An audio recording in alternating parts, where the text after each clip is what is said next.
Good evening, I'm Tamika Alexander. We begin tonight with news for business owners throughout Central Alabama.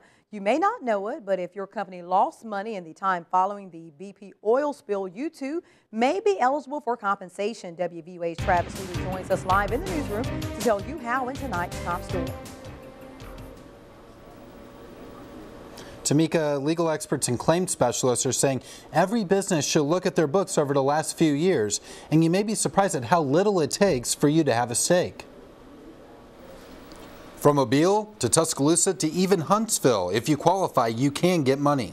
Businesses do not have to prove any damage whatsoever as it relates to the BP oil spill.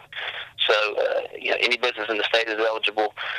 In our opinion, it's a very good business decision to look into to determine if your business would fit within this. They say you don't have to show proof because the oil spill caused an economic ripple effect up the state. They don't live in that area. Their business is not in that area, but many people were affected in this state, even if it's indirectly, and all that matters is whether you were affected. But you still have to financially qualify and show your business suffered losses after the oil spill happened.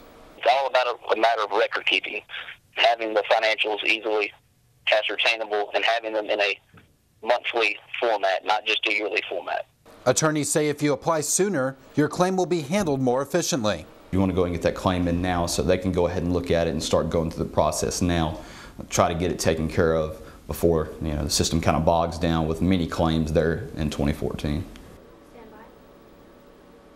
Now, the deadline for filing claims runs through April 2014. The amount of money each business can claim is based off of monthly revenues, so each case will be different when it comes to this class action settlement.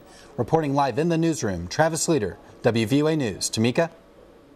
Thanks, Travis. American Legion is the country's largest organization of wartime veterans, and tonight they hosted a meeting in Tuscaloosa, and the spotlight is on female veterans. WVUA's Molly Mitchell takes us there. Women currently make up 18% of the military service members, and of that 18%, 340,000 members are currently using VA healthcare systems. Tonight, American Legion met at the VA Medical Center to discuss what improvements could be made in women's healthcare. As these women begin to get out of the military, they're going to need health care. And if the VA is not in the front telling the women veterans that they're here for them and what services they're able to provide, then they're not going to know about it. Veteran Christina Frazier came with her concerns and also praised the VA for the upgrades she's seen in the last 15 years. The selection in the eyeglasses for women versus men, they just didn't think about it. They all looked alike, and that has just drastically improved. Mammograms, women care. I'm a breast cancer survivor, and those things are important to me. And we didn't have those. We had to go and here and there and everywhere. Now we have a wonderful women's pavilion here. American Legion visits 15 different cities to discuss women's health care. After the 15 cities are visited, they then compile the information and it is sent off to the President of the United States, Congress, and also the Secretary of Veteran Affairs. They then decide what changes should be made in women's health care. Reporting in Tuscaloosa, I'm Molly Mitchell for WVUA News.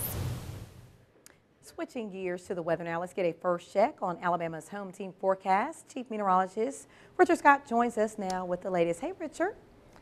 Hey, Tamika, good Monday night to you. Temps are still mild, though, this evening. Been out about 56 in Tuscaloosa, 54 in Birmingham, and it's windy out there. You probably noticed that south wind gusting. The wind will likely continue to gust about 25 to 30 at times through tonight, and the reason for that, we have a cold front moving in from the north and west, and a lot of rain ahead of that. Starting to rain pretty heavily just north and west of Fayette and Jasper at this point. Some of that rain's going to spread into Tuscaloosa, Birmingham over the next couple of hours, and then further south towards places like Marion and places like Demopolis and Linden probably within, I'd say, the next 3-4 hours. So some heavy rain going to be likely at times tonight. Could have a little bit of thunder, but no severe weather issues expected. That's one good thing for tonight. And the rain's going to move out really early tomorrow. We'll start things off around 7 a.m. talking 48. Still a couple of showers going to be around. We'll go dry and sunny tomorrow afternoon. Got the full details plus your forecast. That's coming up in a bit, so stay with us. Thanks, Richard. Buell Elementary is one of the oldest schools in Tuscaloosa County. The original building was constructed under President Franklin D. Roosevelt's administration.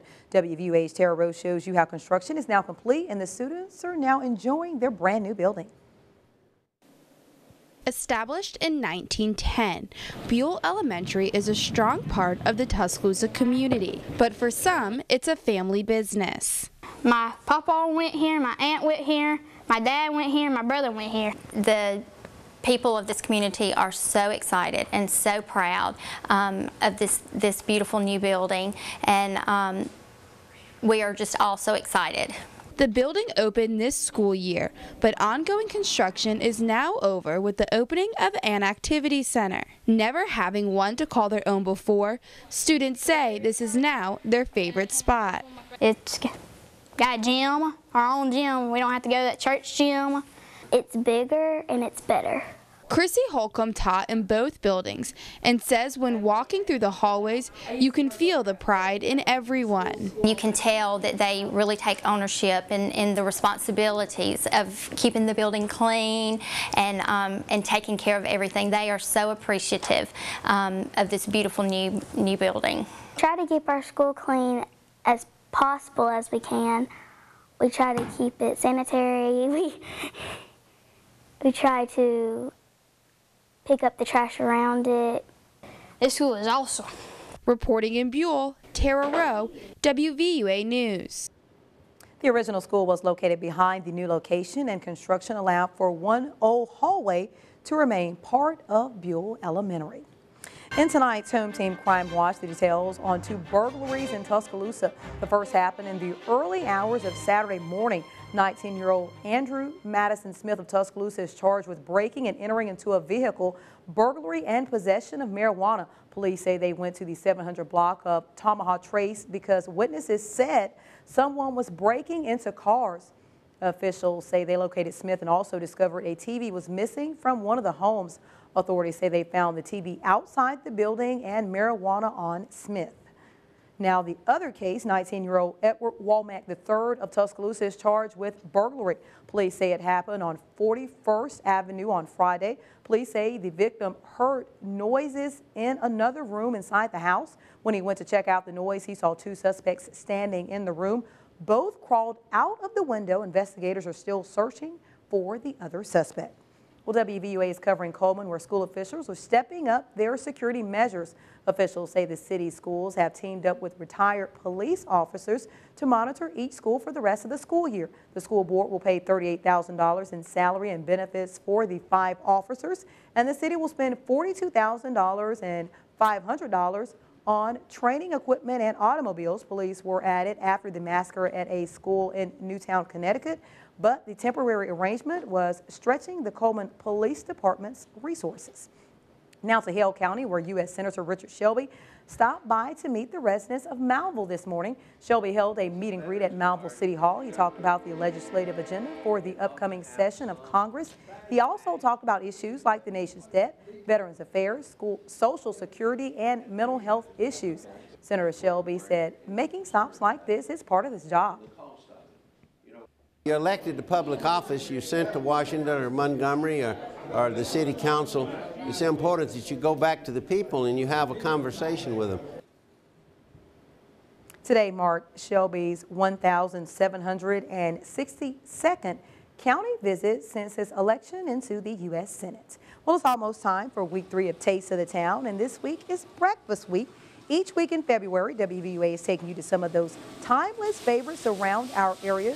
So if we went to your favorite breakfast spot, you have to tune in to Taste of the Town for sizzling bacon, scrambled eggs, hot cakes, biscuits, and gravy. That's tomorrow night on the news at 6. Next week will be the final week of Taste of the Town, and we want to hear from you on where we should go for the best barbecue, especially if it's a hidden treasure somewhere in West Alabama. Go to the WVUA Facebook page and comment on the Taste of the Town post.